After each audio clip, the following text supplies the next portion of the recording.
So effectively what I'm doing is singing a bass line that has like 4 or 5 notes.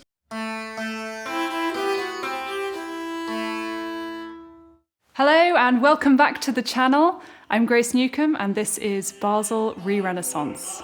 This month it's all been about Serafino Aquilano, an avid poet from Italy. He was born in 1466, but most of his work was only written down after 50 years.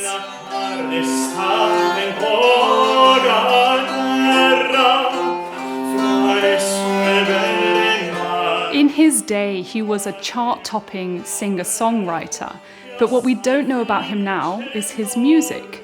We have hundreds of texts left over from later editions of his works, but because he was a self-accompanying singer, even though he probably knew how to write music, his musical settings didn't survive written down.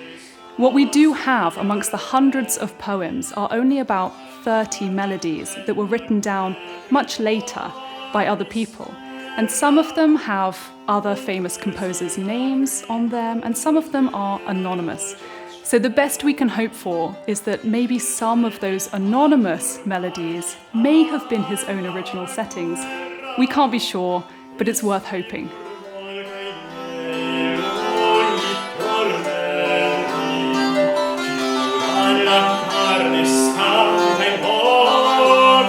Putting on a concert of Serafino's music is tricky because we don't really have it surviving. So how have the ReRenaissance team managed to put on a concert of his music this month?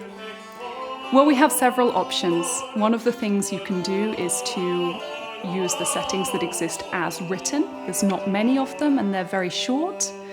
Another thing we can do is take musical settings by other composers and just fit the music to Serafino's texts. And a third option, of course, which is really in the spirit of Renaissance music, is to write your own setting. And this is exactly what our own Serafino this month, Jacob Lawrence, has done for one of the pieces in the programme.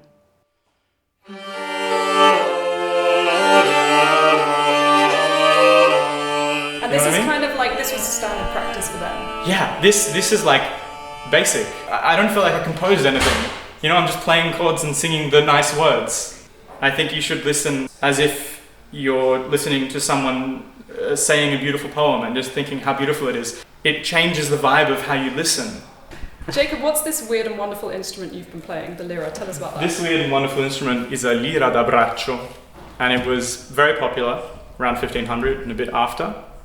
And it's almost exclusively associated with the recitation of poetry. Because it's always an improvised idiom, pretty much. It's always just little harmonies that you play that go with the poetry that you're singing, whether you wrote the poetry yourself or not. And that's what I'm playing.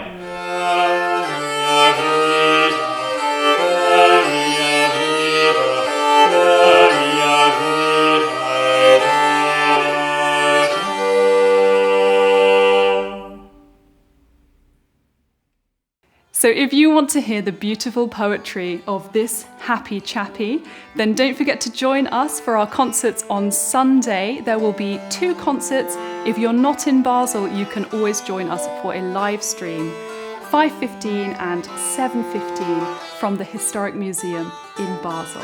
Don't forget to sign up and we'll look forward to seeing you there.